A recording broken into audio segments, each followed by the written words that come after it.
तो जनरली ऐसा होता है कि आप एक रेंडर करोगे तो उसका एक फॉर्मेट होता है, राइट? अपन अगर लास्ट टाइम अपन ने लाइटिंग रिलेटेड ये रेंडर प्रॉपर्टीज देखी थी। नेक्स्ट आउटपुट पे आ जाते हैं। आउटपुट में आप रेजोल्यूशन अपना सेट कर सकते हो। जो रेजोल्यूशन आप सेट करोगे आपका कैमरा उस हिसाब से चेंज हो जाएगा। अगर अपन यहाँ से व्यू कैमरा में जाए, समझो मैंने 2K by 2K मुझे एक स्क्वायर रेंडर करना है। तो ये देख रहे हो, यहाँ पे कैमरा का बाउंस चेंज हो जाएगा। एस्पेक्ट रेशियो आप कम ज्यादा कर सकते हो नॉर्मली। 16:9 एस्पेक्ट रेशियो किसी को चाहिए होता है। पर जनरली इसको 1:1 ही रखो, क्योंकि इससे क्या होगा, आपका पिक्सल का साइज चेंज हो जाएगा। राइट, नॉर्मली अगर कोई फिश आई लेंस या ऐसा कोई लेंस से शूटिंग होती है तो उसमें ही पिक्सल्स का साइज चेंज होता है। नॉर्मली ये पिक्सल का साइज आपको नहीं चेंज करना है। अगर आपको कोई एक्चुअल जो इन बोलते हैं इन जनरल जो एस्पेक्ट रेशियो चेंज करता है वो यहीं से करते हैं, राइट? 1920 by 1080 मतलब 16:9 का aspect ratio, right? That aspect ratio is for the resolution, not the pixel size. और ये जो एस्पेक्ट रेशियो है 1:1 का, this is for pixel size. तो दोनों में कंफ्यूज मत होना, राइट? अगर 16:9 वीडियो निकालना है तो आपको ऐसे निकालना है, रेजोल्यूशन चेंज करके, ना कि एस्पेक्ट चेंज करके, राइट? ये पिक्सल एस्पेक्ट रेशियो है।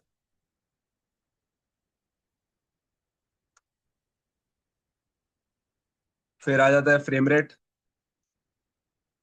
फ्रेम रेट की सेटिंग से आप अगर कोई वीडियो आउटपुट करते हो तो उसमें कौन सा एफपीएस वो वीडियो यूज करेगा, वो ये डिसाइड करता है,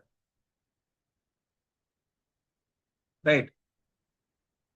फिर आपका रेंज आता है। ये रेंज यहाँ से कनेक्टेड है। आप यहाँ चेंज करोगे तो यहाँ चेंज होगा टाइमलाइन। टाइमलाइन पे चेंज करोगे तो यहाँ चेंज हो जाएगा, राइट? टाइम स्ट्रेचिंग की कोई जरूरत नहीं है फिलहाल। सिमुलेशंस के साथ इसका लेना देना है। टाइम टाइम स्ट्रेचिंग से क्या होगा बेसिकली, आपका फ्रेम रेट चेंज होगा बिना आपको मालूम पड़े, if that makes sense, right? यहाँ पे चेंज नहीं होगा। अगर मैं टाइम स्ट्रेचिंग को समझो 200 कर देता हूँ, तो मेरे जो 100 फ्रेम है वो 200 फ्रेम्स में दिखाई देंगे, इफ दैट मेक्स सेंस। कि एक फ्रेम दो बार आएगा, फिर दूसरा फ्रेम आएगा, फिर तीसरा फ्रेम आएगा। तीसरा फ्रेम होते होते 6 फ्रेम हो जाएंगे अपने एक्चुअल रेंडर्ड वीडियो में।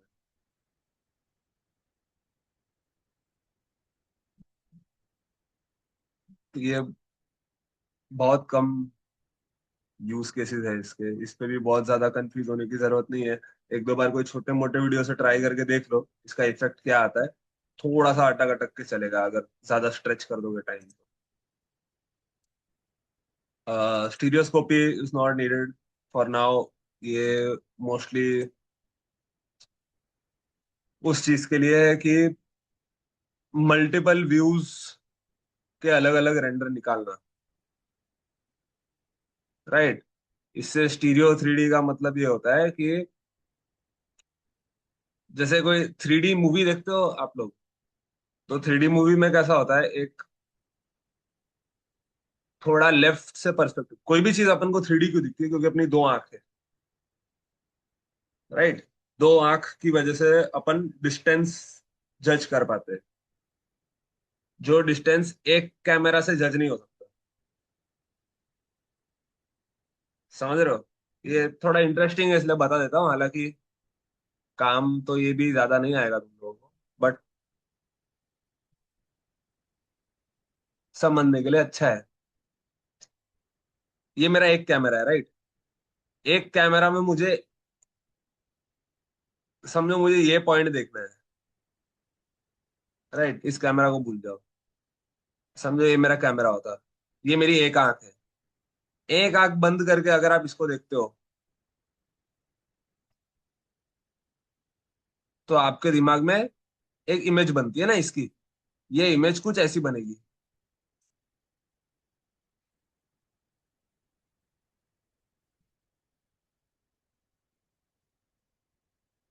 राइट? कुछ ऐसी बनेगी ये इमेज। थोड़ा सा राइट से देख रहा हूं मैं, तो राइट और नीचे का थोड़ा मुझे दिखेगा। और समझो एक आंख यहाँ पे है, तो उसमें मुझे कौन सी इमेज दिखेगी?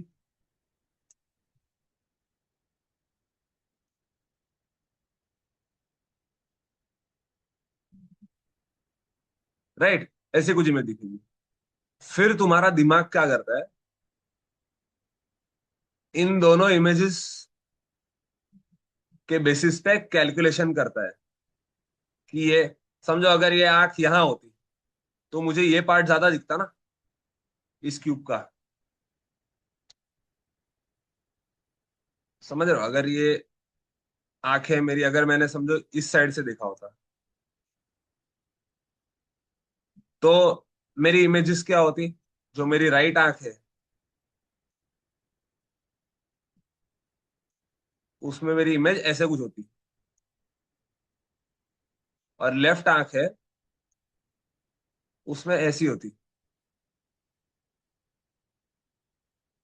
राइट, तो इन दोनों इमेजेस के बेसिस पे दिमाग तुम्हारा कैलकुलेट करता है कि ऑब्जेक्ट कितना दूर है।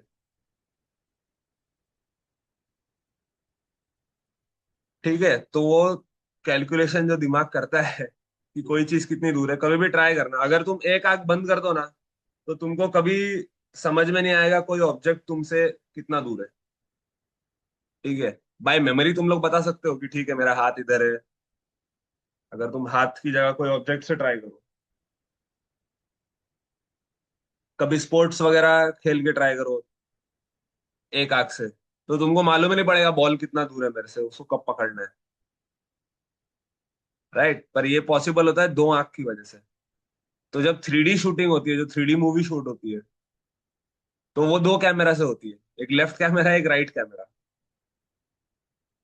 और वो दोनों इसीलिए जब तुम 3D का चश्मा निकाल दोगे, तो तुमको दिखेगा डबल डबल चीजें दिखेगी उसके अंदर, क्योंकि वो लोग दोनों फ्रेम्स साथ में चला रहे हैं, एक के ऊपर एक। और फिर जब तुम वो 3D चश्मा लगाते हो, तो वो उन दोनों को साथ में मर्ज करने का काम करता है और तुम्हारे दिमाग को ट्रिक करता है। तो तुमको डेप्थ मालूम पड़ती है 3D में।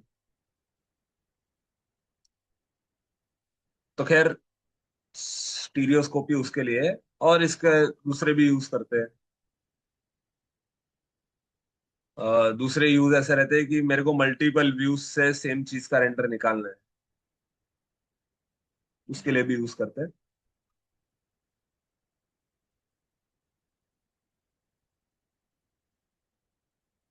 वो है,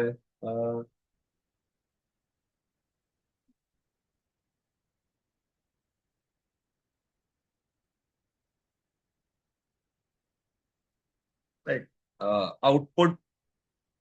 तुम लोग यहाँ पे पाथ सेट कर सकते हो अपने आउटपुट का, राइट?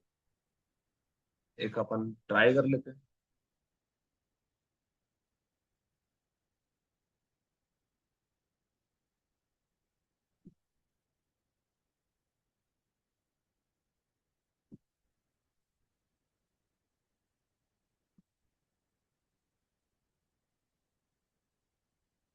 राइट, फाइल को भी सेव कर देता हूँ।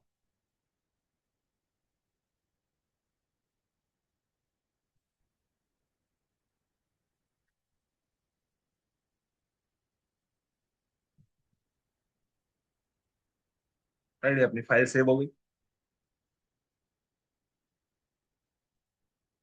फाइल एक्सटेंशंस ऑन रहेगा।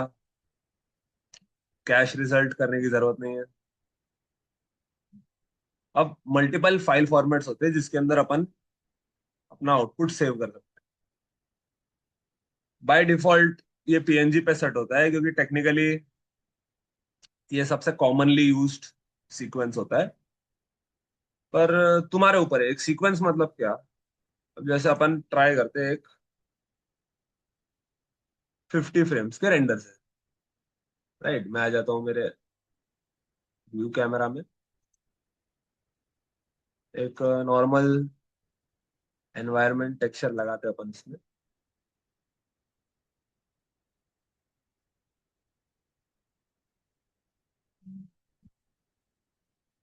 और रेंडर व्यू देख लेते हैं। राइट, एनोटेशन निकाल दे।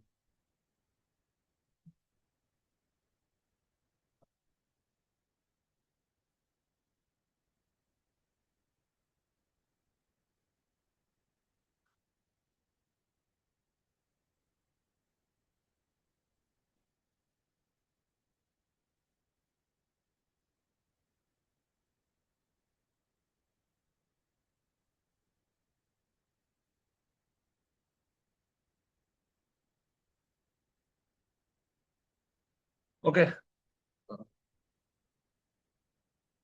ये अपना रेंडर व्यू है, ऐसा कुछ।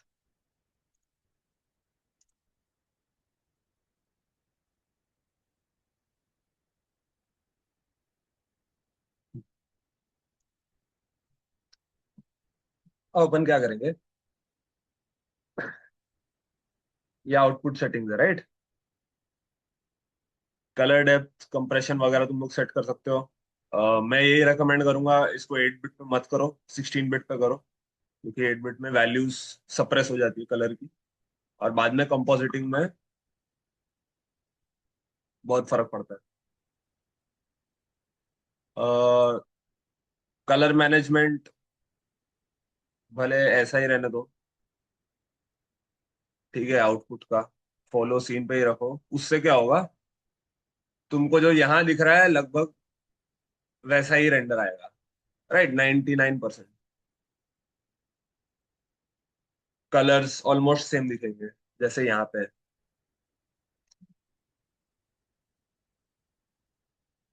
पोस्ट प्रोसेसिंग वगैरह ठीक है, इसमें अभी हाथ लगाने की जरूरत नहीं। बट समझो अपन ने ये ऐसा कुछ,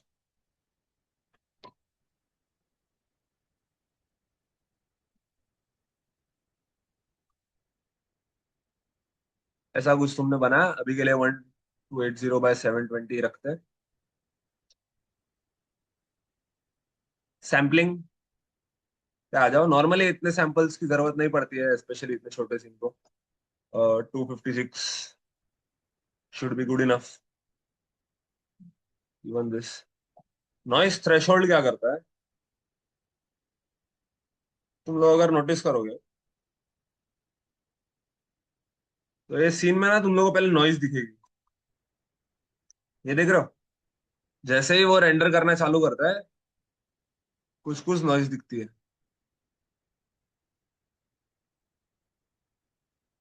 और फिर धीरे धीरे जैसे ज्यादा सैंपल्स वो रेंडर करने लगता है वैसे उसको नॉइस कम होती जाती है। राइट, अभी भी गायब नहीं हुई है। तो उसको डीनॉइस करना पड़ता है रेंडर के बाद। तो एक तो ये थ्रेशोल्ड है, ये थ्रेशोल्ड क्या करती है, जैसे ही वो एक अमाउंट ऑफ नॉइस पे पहुंच जाता है उसके बाद सैंपल्स कैलकुलेट करना बंद कर देती है। राइट,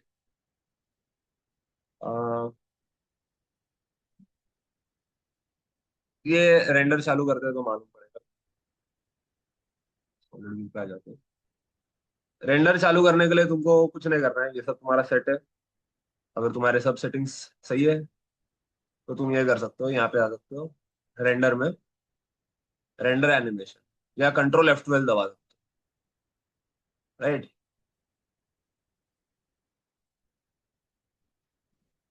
तो ये ऐसा कुछ विंडो तुम्हारे पास आएगा। राइट, अभी एक एक करके तुम्हारे फ्रेम्स रेंडर करेगा। रेंडर करना मतलब क्या, कैलकुलेट करेगा और वो इमेजेस को सेव कर देगा।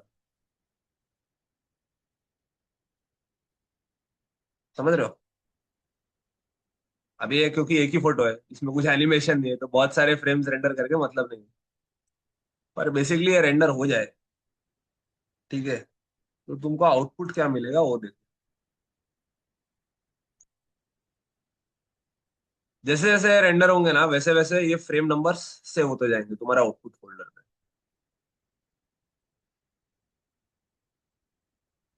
समझ रहे हो?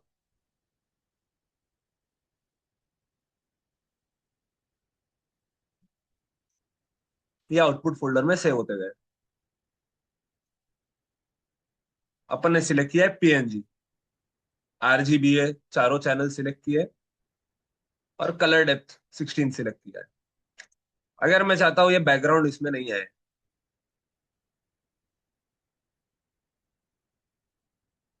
या कुछ कलर वगैरह में करूँ, ऐसी सब चीजें करूँ, तो अपन क्या कर सकते हैं। पहले तो ये देख लो पीएनजी के अलावा और क्या क्या नोटेबल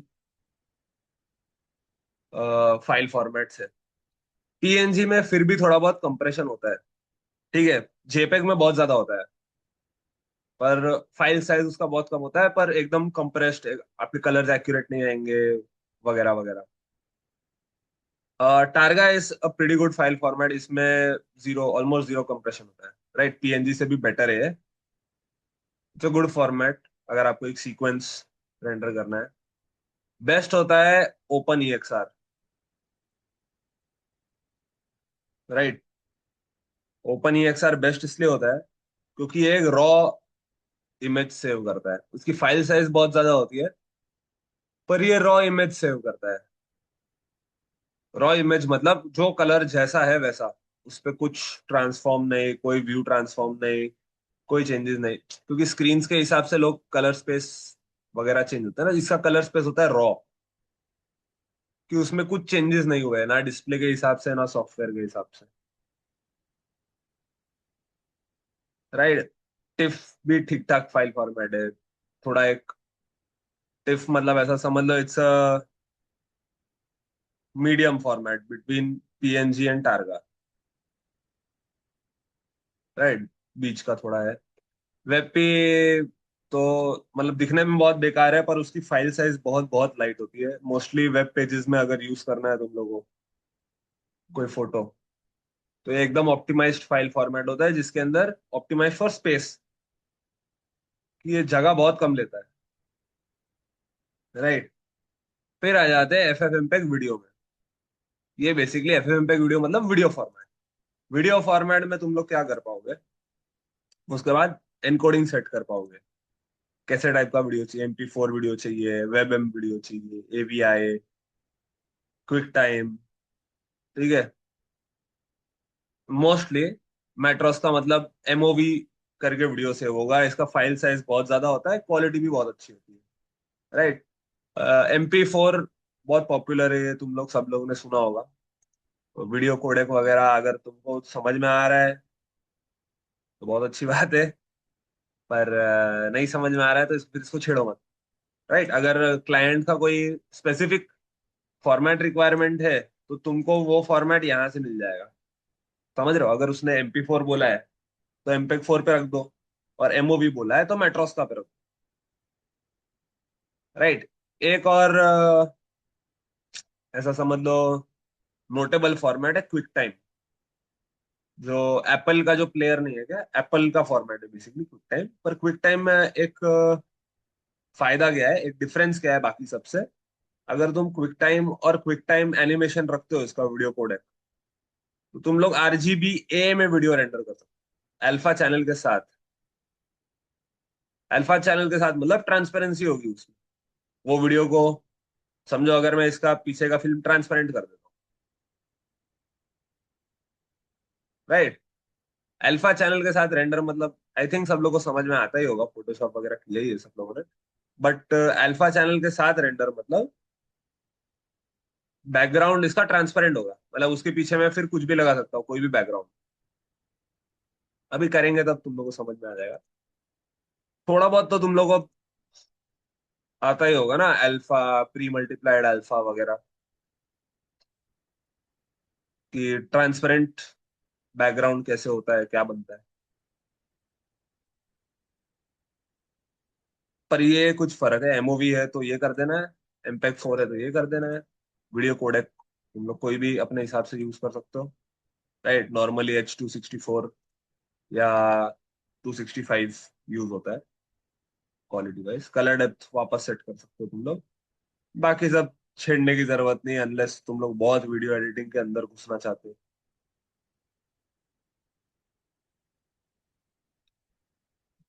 तो ये चक्कर है। अच्छा, एफएफएमपीग वीडियो में और सीक्वेंस में एक डिफरेंस है। नॉर्मली अपन सीक्वेंसेस क्यों करते हैं?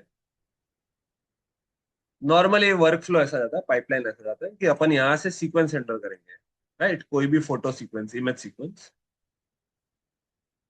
और उसका जो वीडियो एनकोडिंग होगा वो बाद में कोई और सॉफ्टवेयर में होगा, या इवन ब्लेंडर में होगा, पर बाद में होगा, राइट, अलग से। क्यों? क्योंकि रेंडर करते टाइम ना कितनी बार सॉफ्टवेयर क्रैश हो सकता है, कोई फ्रेम करप्ट हो सकती है, राइट। अगर ये जो सेम चीज ये जो मैं कर रहा हूँ, समझो मैं 5 ही फ्रेम लेता हूँ सेव टाइम, और इसको मैंने एफ एफ एम्पेग में रेंडर किया, राइट, एमओवी या MP4, थोड़ा सा इसको एनिमेशन भी दे देते। हम्म,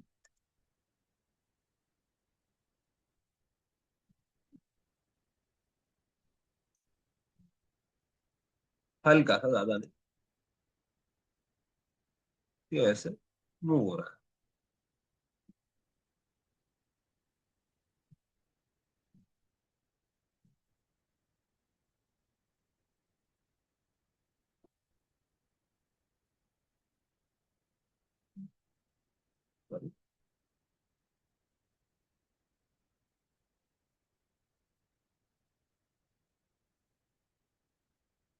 राइट, ये अपना एनिमेशन होगा। तो खैर, एक कंट्रोल F12 अगर मैं दबा दूं तो ये वीडियो रेंडर करने लगेगा। अब वीडियो रेंडर में नोटिस करना क्या होता है, अगर अपन यहाँ रेंडर्स, अच्छा ये तुम लोग को दिखेगा नहीं ना, सॉरी।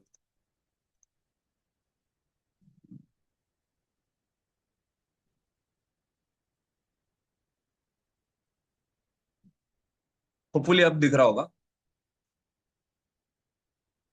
यहाँ पे एक MP4 बन रहा है, और अभी इसका साइज 0 बाइट्स है। देख रहे हो, ये अपने पहले के 3 इमेजेस जो अपन ने रेंडर किए थे PNG सीक्वेंस में, 3 फ्रेम तक रेंडर किया था ना, ये देख रहे हो, ये 0 बाइट्स है, राइट। अब क्योंकि ये 5 फ्रेम हो गए रेंडर, फ्रेम 5 रेंडर हो गया यहाँ पे, तो अब क्या होगा, ये वीडियो अपने पास बन के आ गया, राइट। ये ऐसा कुछ वीडियो है। अब अगर नहीं समझ में आया तो मैं बता देता हूँ। सीन क्या होता है, एफएफएमपीग वीडियो में सारे फ्रेम्स रेंडर हो जाए, उसके बाद वो वीडियो एनकोड होकर आउटपुट होता है, राइट। और PNG सीक्वेंस में जैसे ही फर्स्ट फ्रेम रेंडर हो गया, वैसे ही फर्स्ट फ्रेम यहाँ पे आ जाएगा, सेव हो जाएगा। सेकंड फ्रेम जैसे ही रेंडर हुआ, सेकंड फ्रेम सेव हो गया। तो बाई चांस अगर कुछ क्रैश होता है, या कोई एक, समझो एक फ्रेम भी कहीं से करप्ट हो गई सेव करते टाइम या रेंडर करते टाइम, तो फिर तुम उसको, अगर तुमने वीडियो रेंडर किया तो तुम उसको चेंज नहीं कर सकते इजीली, राइट। PNG सीक्वेंस में फिर तुम समझो मेरा थर्ड फ्रेम करप्ट हो गया, तो मैं थर्ड फ्रेम यहां से वापस एंटर कर दूंगा, समझ रहे हो? उससे खाली मेरा थर्ड फ्रेम रेंडर होगा, और वो उधर सेव हो जाएगा। अब ये समझो, 1 to 5 मैं रेंडर करता हूँ, ऑलरेडी 3 इमेजेस तो है ही मेरी।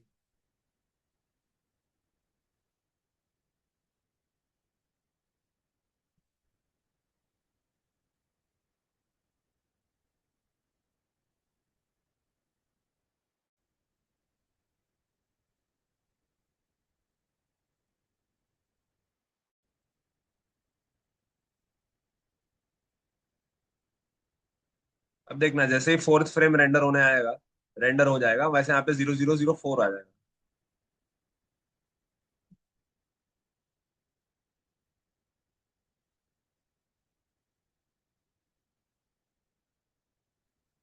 सॉरी, मैंने वही चेंज नहीं किया, फॉर्मेट ही चेंज नहीं किया इसका।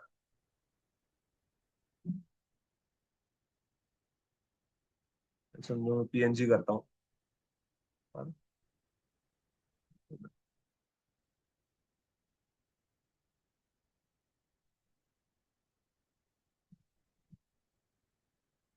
ये देख रहे हो, जैसे जैसे एक एक फ्रेम होता है वो इसको ओवरराइट कर देता है।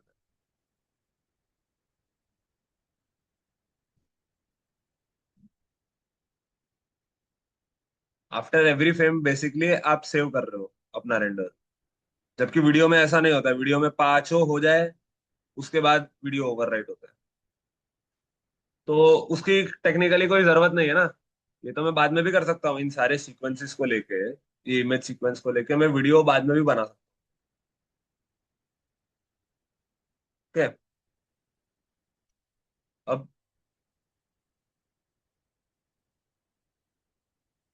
अब एक काम करते हैं,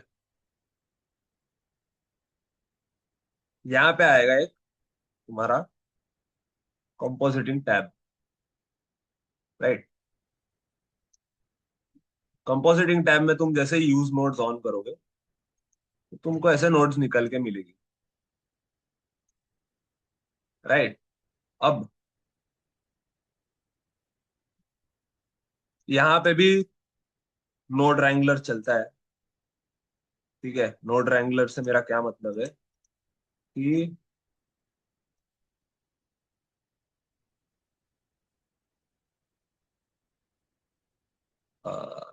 sorry, यहाँ पे स्क्रीन कास्ट नहीं चलता शायद कीज का। तो मैं एक काम करता हूँ, इस पे अपन एक छोटा सा व्यू पोर्ट खोल लेंगे और इस पे स्क्रीन कास्ट कीज चालू कर दें। राइट, तो एटलीस्ट तुम लोग को ये दिखता रहे कि मैं क्या दबा रहा हूँ। तो यहाँ मैं क्या करूंगा, अगर मैं कंट्रोल शिफ्ट दबा के यहाँ पे क्लिक कर दूं तो मेरा एक व्यूअर खुल जाता है। राइट। ये व्यूअर बेसिकली मेरा जो लास्ट रेंडर्ड इमेज है वो यहाँ पे दिखा रहा है रेंडर लेयर्स में। सही, इसमें एक इमेज आएगी, एक अल्फा आएगा जो कि पूरा वाइट है अभी, और एक नॉइजी इमेज आएगी। नॉइजी इमेजेस बिफोर, समझ लो बिफोर रेंडरिंग। अब ये तीन लेयर्स इसमें आए हैं। ठीक है। रेंडर लेयर्स यहां से डिसाइड होते हैं। राइट, व्यू लेयर प्रॉपर्टीज यहां से। तो यहाँ पे अभी के लिए मैंने, यहाँ पे देखो कुछ पासेस है। राइट। अभी के लिए मैंने सिर्फ कंबाइंड ऑन करके रखा है, जो सिर्फ एक आरजीबी देता है। तो इमेज में तुम लोग को आरजीबी मिल जाएगा, ए में अल्फा मिल जाएगा। Right. Noisy image is just the image before denoising. जो भी डिनॉइजर अपन ने यहाँ पे सिलेक्ट किया है रेंडर के टाइम पे, अभी ओपन इमेज पे है, हाई एंड एक्यूरेट वगैरह, पर बेसिकली जो भी डिनॉइजिंग अपन ने सिलेक्ट किया है उसके बिना क्या रिजल्ट है इस फोटो का। अगर तुम लोगों को नहीं अच्छे से दिख रहा है यहाँ पे बैकड्रॉप में, राइट, तो तुम ये बैकड्रॉप बंद कर सकते हो और प्रॉपरली यहाँ पे खोल सकते हो चीजें, जो कि आई थिंक इज इजियर। ठीक है, बैकड्रॉप में भी कर सकते हैं। अगर तुम वी दबाओगे तो जूम आउट होगा, ऑल्ट वी दबाओगे तो जूम इन होगा, ये सब चीजें हो सकती है इसमें भी। बट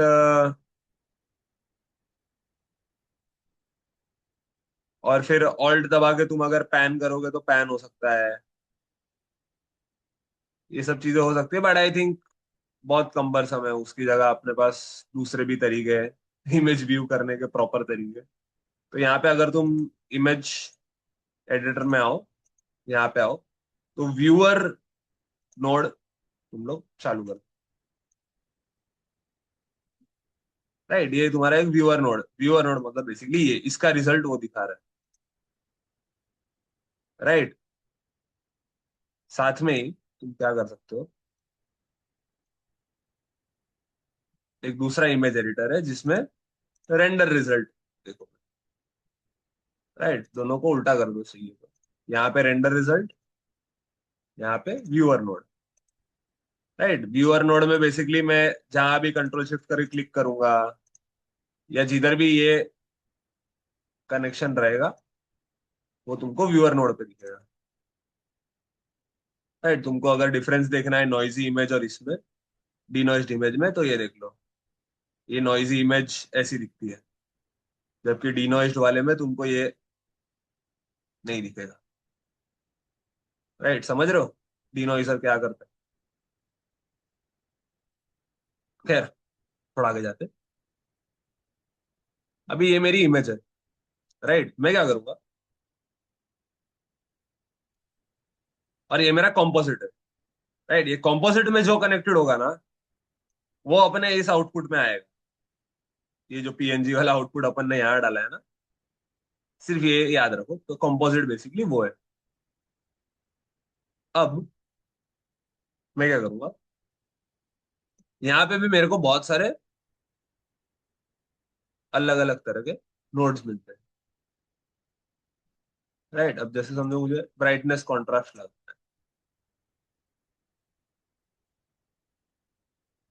ये मैं कॉन्ट्रास्ट बढ़ा रहा हूँ।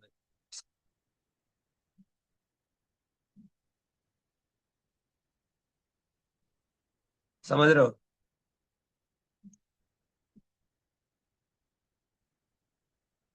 नॉर्मल, समझो मुझे एक कलर रैंप बनाना है।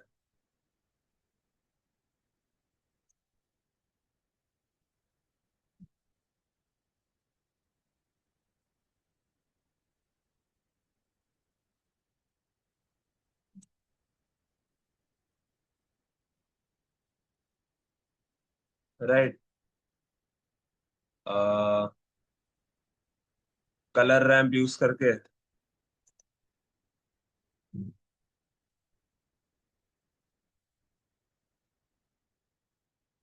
मुझे रेडिश करना है इस चीज को।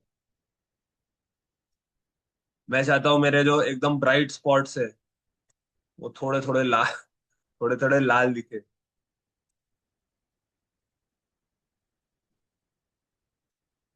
तो मैं ऐसा कुछ ट्राई कर सकता हूँ। समझ रहे हो? अह, हमें इतना भी नहीं करना है, तो थोड़ा इसका इफेक्ट कम ज्यादा कर सकता हूँ। अरे देख रहे हो, ये ओरिजिनल है और ये मेरा व्यूअर नोड का रिजल्ट है। राइट, समझो मैं इससे खुश हूँ, तो मैं क्या बोलूंगा, इसको बोलूंगा भाई इसको एज अ कंपोजिट दो। समझ रहे हो? ये तुम लोग को मैं सिर्फ ये बता रहा हूँ कि तुम लोग समझो कंपोजिटर का काम क्या है। रेंडर तुम्हारा वही है, रेंडर तो मैंने यही निकाला, पर कंपोजिटर में मैं इसमें आगे भी कुछ चेंजेस कर सकता हूँ। राइट,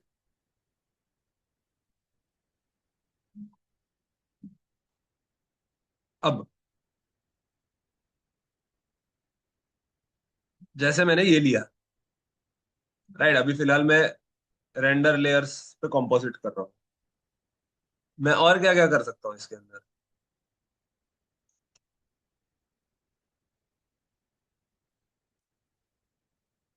रेंडर लेयर्स में मैं कुछ चीजें ऑन कर सकता हूँ। ठीक है, ये कुछ पासिस है, ये ऑन करके क्या होगा मैं तुम लोगों को बताऊँ। एक बार के लिए मैं सब ऑन कर देता हूँ जो जो भी काम के हैं। इंडेक्स जाने दो अभी के लिए।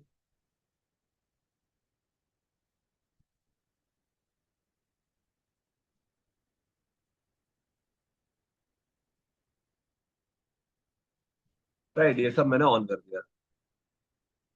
अब मैंने सिर्फ F12 दबा रहा हूँ मैं, F12 से क्या होगा, एक सिंगल इमेज रेंडर होती है ब्लेंडर में, राइट। वो इमेज यहाँ भी सेव नहीं होती, right. This is not like render animation. F12 में एक सिंगल रेंडर होता है, एक सिंगल फ्रेम, जहां तुम्हारा टाइमलाइन है अभी 0 फ्रेम पे, और वो रेंडर होता है प्रॉपरली। अब देखो ये क्या आ गया, ये सब चीजें आ गई रेंडर करते टाइम। अब ये जो ऑप्शन है ये अपन देखते हैं, अपन ने यहाँ जो जो ऑन किया है वो सब अपन को यहाँ रेंडर लेयर में दिखने लगा। इसमें क्या होता है, एक एक करके नीचे आते हैं।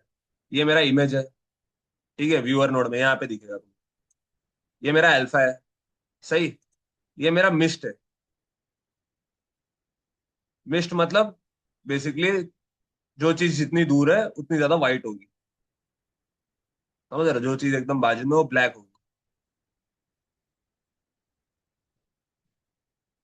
मेरा एक पोजीशन करके एक इमेज आ गया मेरे पास, राइट। कोई नॉर्मल करके इमेज आ गया, यूवी करके आ गया, ये diffuse direct, indirect, diffuse colour, direct indirect, glossy colour, transmission direct indirect, volume direct. Basically बहुत सारे तरीके के तुम लोगों के पास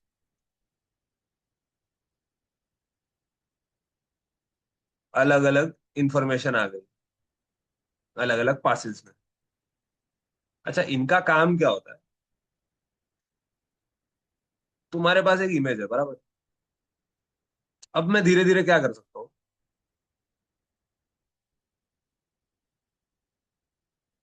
मैं आ जाता हूँ समझो डिफ्यूज डायरेक्ट पे, या डिफ्यूज डिफ्यूज डायरेक्ट वाला पास क्या है मालूम है? ये ऐसा पास है, ये सिर्फ तुम्हारा जो डायरेक्ट लाइटिंग है उसको दिखाता है, राइट। सिर्फ मेरा जो डायरेक्ट लाइटिंग है वो। डिफ्यूज इनडायरेक्ट क्या है, जो लाइट बाउंस होके दिख रहा है ऑब्जेक्ट्स पे, सिर्फ वो दिखाता है। इन सब का काम क्या है ये मैं समझा रहा हूँ। इनका काम ऐसा है कि समझो मैंने ये लिया, राइट, ये इमेज। मेरे को सिर्फ इसका लाइटिंग, जैसे मैं याद है लास्ट टाइम मैं लाइटिंग इसका थोड़ा लाल करने की कोशिश कर रहा था, राइट। वो मैंने कैसे किया था, मैं कलर रैम से कोशिश कर रहा था। कलर रैम से मैं ट्राई कर रहा था कि मैं खाली इसकी जो ब्राइट स्पॉट्स है वो लूं,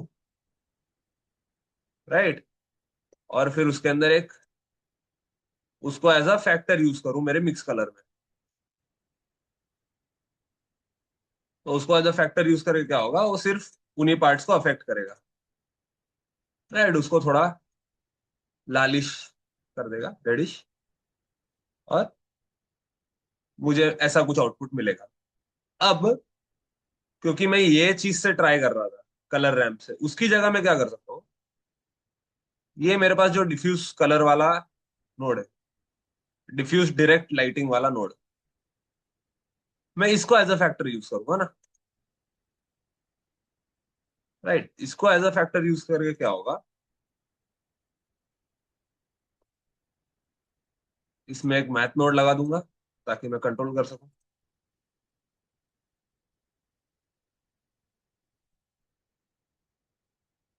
चीज को। मिक्स करने की जगह मैं उसको बोलता हूँ मल्टीप्लाई, या ऐसा कुछ ट्राई कर।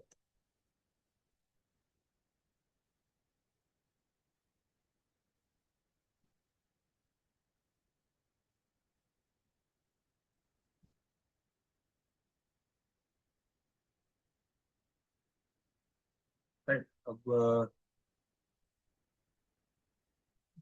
ट्राई करेंगे अपन नॉइजी इमेज लेने का एज द इनपुट।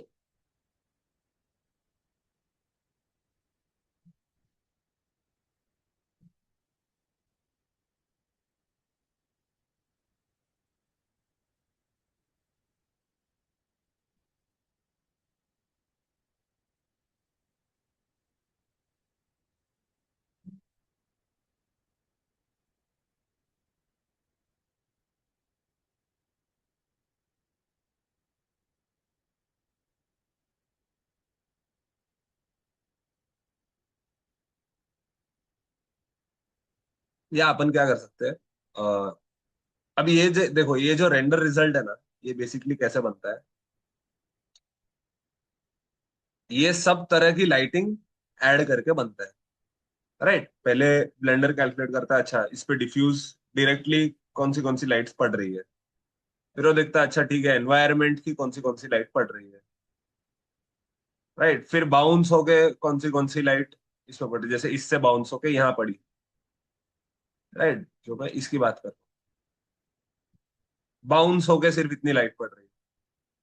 अच्छा ग्लॉसी लाइट कितनी है, ग्लॉसी इनडायरेक्ट लाइट कितनी है, ग्लॉसी कलर क्या है। तो अगर तुमको सिर्फ डायरेक्ट लाइटिंग देखनी है तो डायरेक्ट लाइटिंग कैसे बनती है,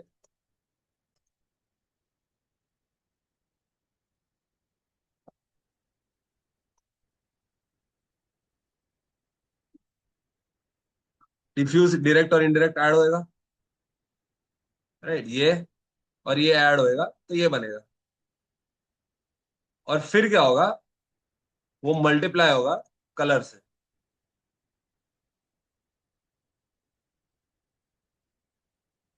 समझ रहे हो। अभी एक दूसरा एग्जांपल लेंगे तब ज्यादा क्लियरली समझ में आएगा, पर ये बेसिक कॉन्सेप्ट समझो। ये टेक्निकली एक जो रेंडर रिजल्ट बनता है वो कैसे बनता है, सब लाइटिंग कैलकुलेट होती है, एक दूसरे में ऐड होती है, उसको एक कलर दिया जाता है, और उसको जो निकल के आता है वो तुम्हारा रेंडर रिजल्ट होता है। अच्छा इसमें ग्लॉसी भी इंक्लूडेड होता है। राइट, ग्लॉसी कलर, तो ग्लॉसी का भी सेम चक्कर है। ग्लॉसी डायरेक्ट लाइटिंग और इनडायरेक्ट लाइटिंग ऐड होती है, और उसको ग्लॉसी कलर में मल्टीप्लाई कर दिया जाता है। तो ये तुम्हारी ग्लॉसी लाइट है। ग्लॉसी लाइट मतलब कुछ नहीं, हाइलाइट्स, जो हाइलाइट्स तुम लोग को इसमें दिख रही है। फिर इन दोनों को मिक्स कर देंगे।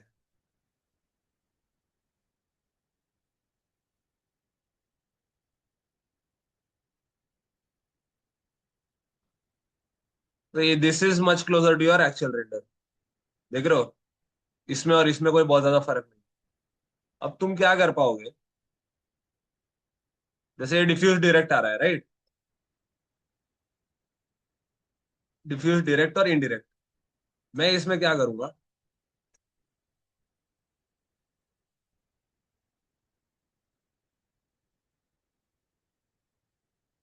मैं बीच में इसको मल्टीप्लाई कर दूंगा थोड़े रेड कलर।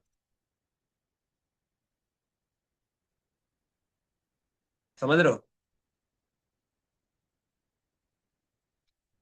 अगर मैं इसको बाद में मल्टीप्लाई नहीं करता हूँ, समझो मैंने इसको बाद में मल्टीप्लाई नहीं किया। राइट, समझो मैंने इसको, ये मल्टीप्लाई नोड को मैंने यहां डाल दिया, तो सिर्फ इसका जो डायरेक्ट कलर है वो रेड होएगा। राइट, उसका इनडायरेक्ट कलर अभी भी व्हाइट ही निकल के आ रहा है। बेसिकली मैं ना ऐसे चीजें चेंज कर सकता हूँ। समझ रहे हो। अच्छा एक और चीज देख लेते हैं, एक और चीज अपन क्या देखें।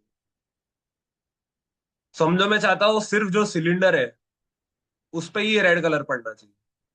तो नीचे और भी मेरे पास चीजें हैं, अब जैसे ये क्रिप्टो ऑब्जेक्ट जीरो है। समझ रहे हो, क्रिप्टो ऑब्जेक्ट, क्रिप्टोमैट का एक लेयर होता है, वो बेसिकली मेरे को आइसोलेट करके देता है हर एक ऑब्जेक्ट।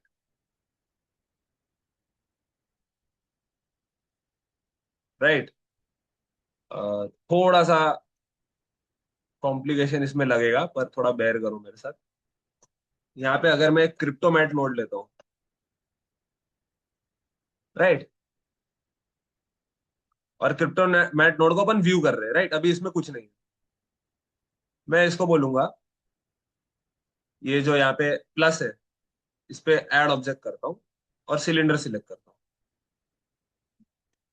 तो देख रहे हो क्या हो रहा है, खाली जो जहां पे मेरा सिलेंडर होना चाहिए था वो पार्ट व्हाइट हो गया, बाकी सब ब्लैक है। तो इमेजिन करो इसको अगर मैं इसका फैक्टर यूज करता हूँ, मल्टीप्लाई का, तो मेरा फाइनल रिजल्ट क्या दिखेगा।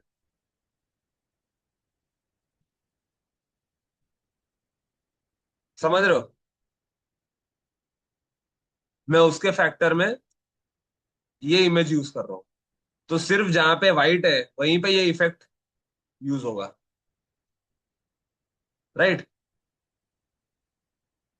होपफुली समझ में आ रहा है कि इधर क्या करने की कोशिश कर रहा हूँ। समझो मैंने इसमें ये भी ऐड कर दिया, स्फीयर भी ऐड कर दिया, तो ये इफेक्ट मेरे स्फीयर पे भी गिर रहा है।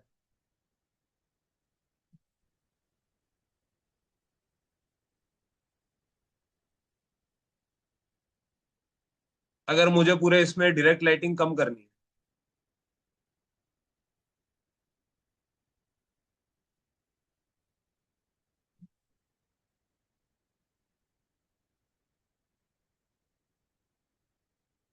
तो मैंने इन दोनों पे डायरेक्ट लाइटिंग कम कर दी। राइट, उसको एक कम वैल्यू से मल्टीप्लाई करके। समझ रहे हो, मेरे को इन दोनों पे लाइटिंग ज्यादा लग रही थी, मैंने कम कर दी। ऐसे कर करके समझो कि ये रेंडर पासेस यूज होते हैं। अब तुम लोग एक बेटर एग्जांपल देने का ट्राई करते हैं। बेटर एग्जांपल कैसे होगा? जैसे मैंने रेंडर लेयर्स लाया था यहाँ पे। रेंडर लेयर्स क्या करता है, जो तुम्हारा एक्चुअल रेंडर होने वाला है उसके लेयर्स यूज करता है। अब जब इसको आउटपुट करते हैं, जब अपन सेव करते हैं, तो एक तरीका है ये लेयर्स साथ में सेव करने का, क्योंकि अभी तो अपना पीएनजी सेव हो रहा है ना। राइट, तुम लोग समझ रहे हो, ये पीएनजी सेव हो रहा है। उसकी जगह अपन क्या कर सकते हैं,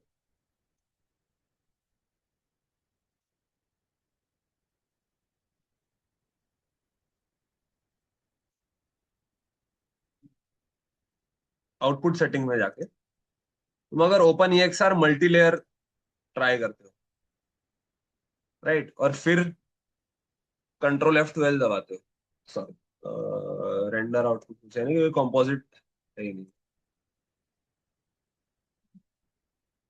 ठीक है, अगर तुम इसको ओपन ईएक्सआर मल्टी लेयर में सेव करना चाहते हो, राइट, यूज मोड्स ऑफ कर दो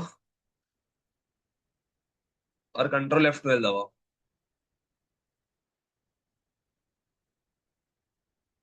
तो देखते हैं इधर क्या होता है। जनरली ऐसे नहीं करते लोग। जनरली ईएक्सआर सेव करने का अलग तरीका होता है, पर यहाँ पे देख रहे हो ईएक्सआर सेव हो रहे हैं। राइट, 001 002 ऐसे करके ईएक्सआर सेव हो। ये मैंने कैंसिल कर दिया रेंडर। मैं क्या करूंगा, यहाँ पे एक इमेज सीक्वेंस लाऊंगा। समझ रहे हो,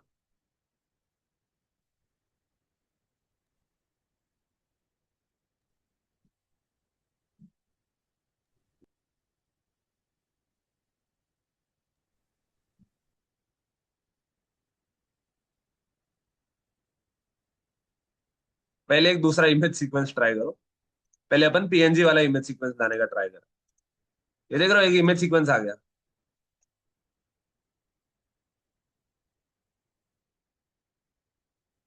ये इमेज सीक्वेंस क्या करता है,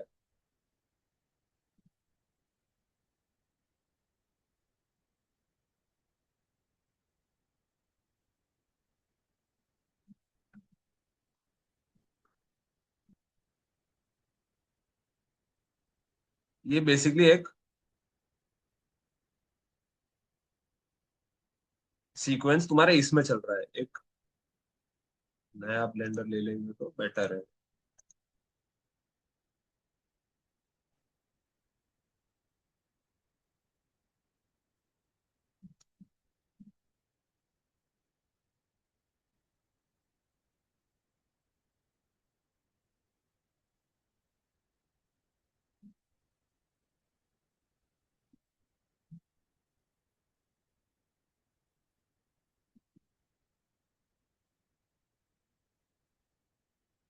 जैसे ये फाइल में कुछ भी नहीं है, राइट। यहाँ पे मैं क्या कर सकता हूँ,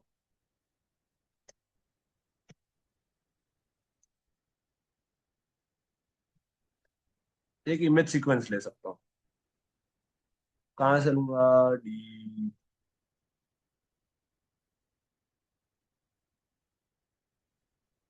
राइट।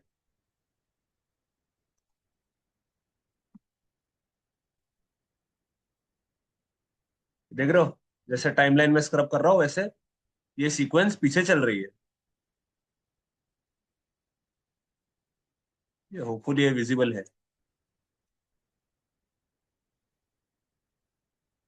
पर इसमें मुझे क्या मिलता है? खाली इमेज और अल्फा मिलता है। समझ रहे हो, जीरो पे कुछ नहीं है तो वो कुछ नहीं दिखा रहा।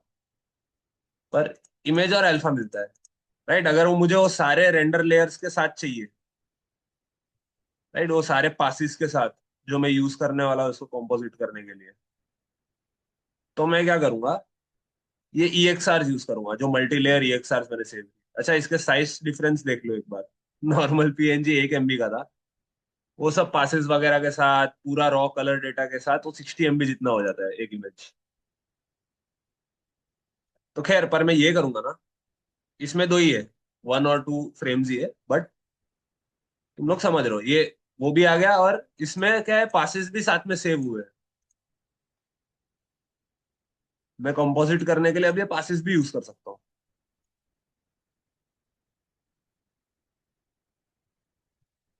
राइट। तो तुम लोग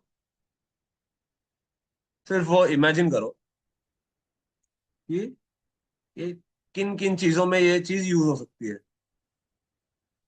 राइट। नेक्स्ट टाइम अपन क्या करेंगे, मैंने कोई प्रोजेक्ट किया होगा ना, उसका एक इमेज सीक्वेंस अपन लेंगे। अ, मतलब जिसके ऑलरेडी रेंडर्स हो मेरे पास, जैसे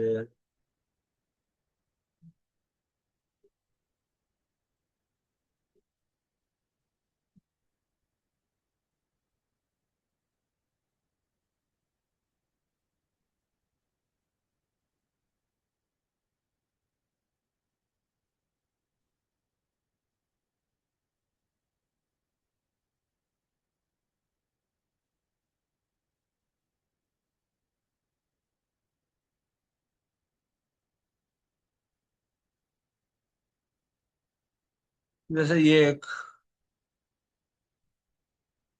शॉट है। राइट, ये एक सीक्वेंस बना के रखी है। तो अपन ट्राई करेंगे इसमें कैसे कंपोजिटिंग होती है, और ये कैसे, जैसे इसमें अलग अलग पासेस रहते हैं। राइट, तो ये अलग अलग पासेस बेसिकली यूज कैसे करना है, और उसको मिला के सीन में अपन क्या क्या चेंज कर सकते हैं। क्योंकि इसमें ऑलरेडी बहुत सारे एलिमेंट्स है, तो इसमें थोड़ा इजी पड़ेगा, जैसे ट्रांसमिशन वगैरह है, ट्रांसमिशन कलर है, क्रिप्टो मटेरियल्स है, अलग अलग खुद से कैसे अपने कस्टम पासिस बनाते हैं। तो ये सब पासिस के बारे में अपन देखेंगे, और देखेंगे वो कैसे यूज हो सकता है। ठीक है, ट्राई करेंगे, ये वाला नहीं करेंगे, थोड़ा कॉन्फिडेंशियल टाइप प्रोजेक्ट है, but I will have a sequence ready जिसपे अपन थोड़ा सा कंपोजिट करके देख पाए, और खुद से अपने कस्टम पासिस बना के ट्राई करें। ठीक है, आज के इसमें किसी को कोई डाउट है? आई थिंक किसी को, राहुल को शायद कपड़े का डाउट था, तो राहुल तुमको वेट करना है तो कर सकते हो। कपड़े का जरा देख लेते हैं कैसे फाड़ेंगे। हालांकि मैंने भी आज तक फाड़ा है नहीं, पर ट्राई करते हैं।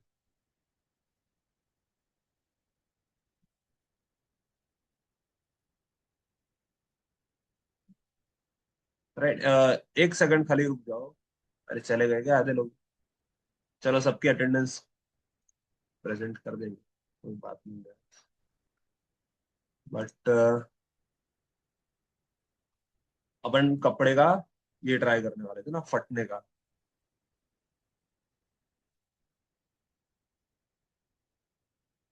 देख रहे हो, सुन रहे हो ना राहुल?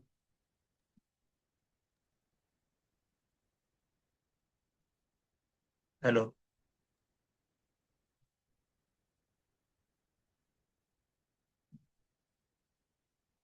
खैर, वो रिकॉर्डिंग देख लेगा बाद में अगर नहीं। तो इसमें अपन को ट्राई करना है इसको फाड़ के। आई थिंक फाड़ने में इसका क्या है, वर्टाइसिस बढ़ जाएंगे, तो वो शायद पॉसिबल नहीं हो पाए ब्लेंड शेप के थ्रू। पर फिर भी अपन एक बार ट्राई करते हैं।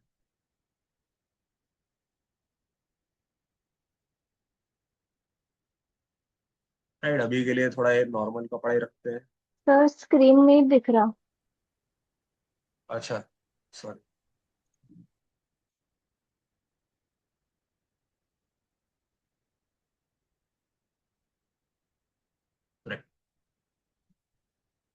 तो मैंने कुछ नहीं किया, मैंने बेसिकली एक प्लेन बनाया, दूसरा प्लेन बनाया, और इसमें थोड़ा सब डिविजन डाला है। तो क्लॉथ चालू करके देखते हैं इसका क्या होता है, क्या बनता है। अच्छा, ये अभी तो पूरा नीचे जा रहा है, इसमें कोलिजन ऑन कर देते हैं। ठीक है, अभी ये फिलहाल एक नॉर्मल कपड़ा है, इसको समझ। अब अपन चाहते हैं कि बीच में से फटे। राइट, और अपने वीडियो के बीच में फटना चाहिए, ऐसा नहीं कि पहले से फटा हुआ हो। राइट, होपफुली मैं सही समझ रहा हूँ। तो अपन क्या कर सकते हैं, एक ये ट्राई कर सकते हैं, एक शेप की बनाने का ट्राई करो। राइट, वो शेप की मैं क्या करूँ, वर्टाइसिस को अपन को बेसिकली अलग करना होगा। तो अगर मैं इसमें वर्टाइसिस बढ़ा दूं ब्लेंड शेप में, तो क्या वो एक्सेप्ट करेगा ये चीज को? We don't no.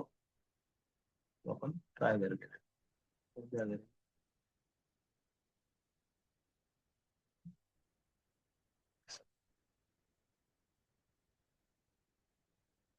ऐसा कुछ नहीं, ये तो ब्लेंड शेप में नहीं एक्सेप्ट करेगा। हम्म,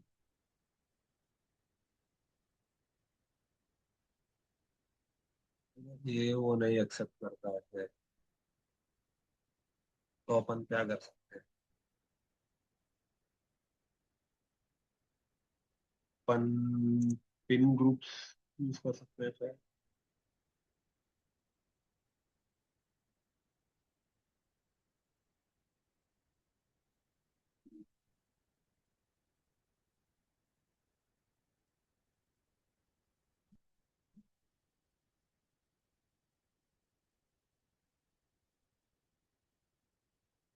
हम्म,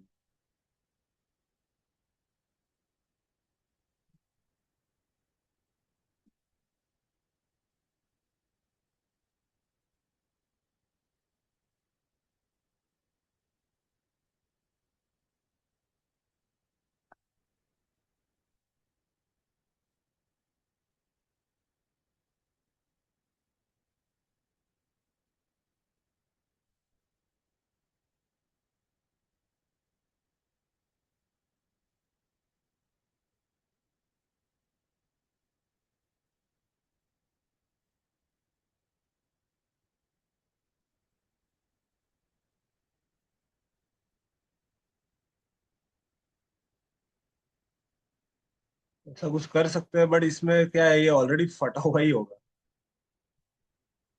समझ रहे हो? अगर मैं इस पूरे को अच्छा वाला कपड़ा पर इसको बना भी लेते हैं, पर इसमें प्रॉब्लम होगा कि वो स्टार्टिंग से फटा हुआ ही है। अगर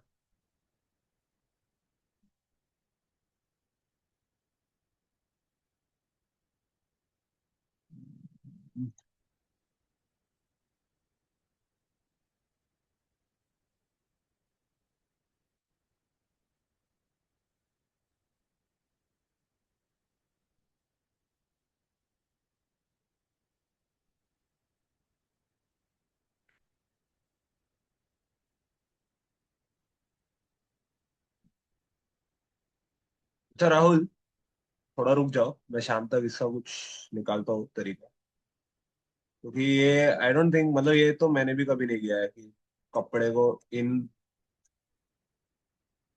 मतलब इसमें फाड़ना, middle of the simulation. Right, पहले तो अपन फाड़ सकते, पहले से फाड़ के रख सकते हैं, पर मिडल ऑफ द सिमुलेशन उसको कैसे फाड़ना है, आई थिंक एक कॉम्बिनेशन तुम लोग को यूज करना पड़ेगा। एक अपने इसका क्या बोलते हैं उसको, ब्लेंड शेप का और इसका। उसमें उसमें कैसा होगा मैं बताता हूँ। अगर समझो ये सिमुलेशन में नीचे गिर रहा है कपड़ा, तो तुम क्या कर सकते हो। मुश्किल है, पूरा फाड़ के रखना जरा मुश्किल है, शायद ये पॉसिबल है।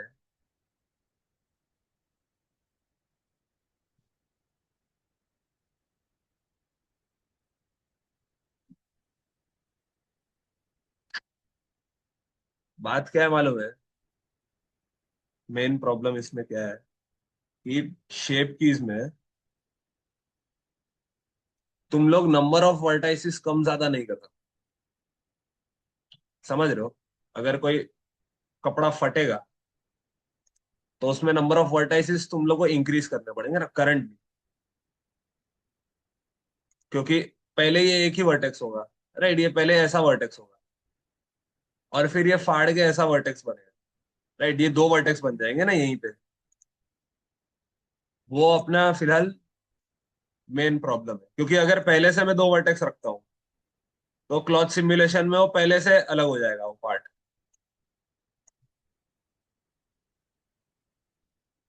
और अगर एक वर्टेक्स रखता हूँ तो फिर बाद में ब्लेंड शेप में मैं उसको फाड़ नहीं सकता। नहीं तो मैं क्या करता, ये सबको एक वर्टेक्स रख के, राइट, सबको एक वर्टेक्स रख के इसका सिमुलेशन कर लेता और फाड़ता ब्लेंड शेप के थ्रू। समझ रहे हो। और अभी प्रॉब्लम ये है कि ना पहले फाड़ सकते हैं ना बाद में। तो मेरे को ऐसा कोई तरीका ढूंढना पड़ेगा करंटली, जिसमें सिमुलेशन के टाइम में उसको वर्टाइसिस को कम से कम साथ में रख सकूं, अगर वर्टाइसिस अलग भी है। राइट, अगर यहाँ पे मेरे पास ये वर्टाइसिस अलग भी है तो भी कम से कम मैं इनको साथ में रख सकूं for some period of time.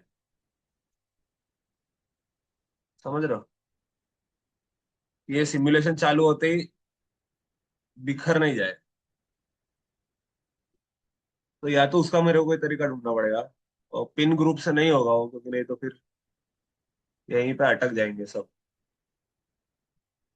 Sowing कैसे काम करता है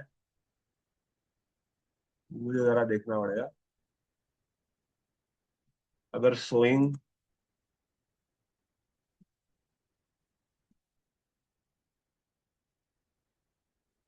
इन चीजों को साथ में रखता है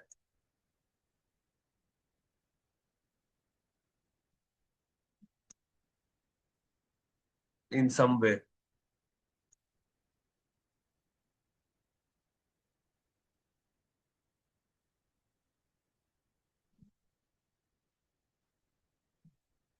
और फिर मैं वो सोइंग को एनिमेट करके बंद कर दूं जब मुझे फाड़ना हो, तो वैसा कुछ ट्राई कर सकते हैं।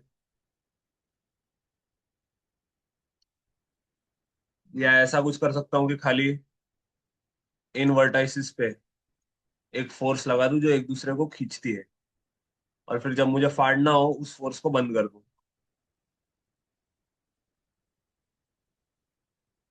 ऐसा कुछ ट्राई करना पड़ेगा, पर मैं प्रॉपरली ये सब चीज ट्राई करके फिर तुमको प्रॉपरली बताऊँ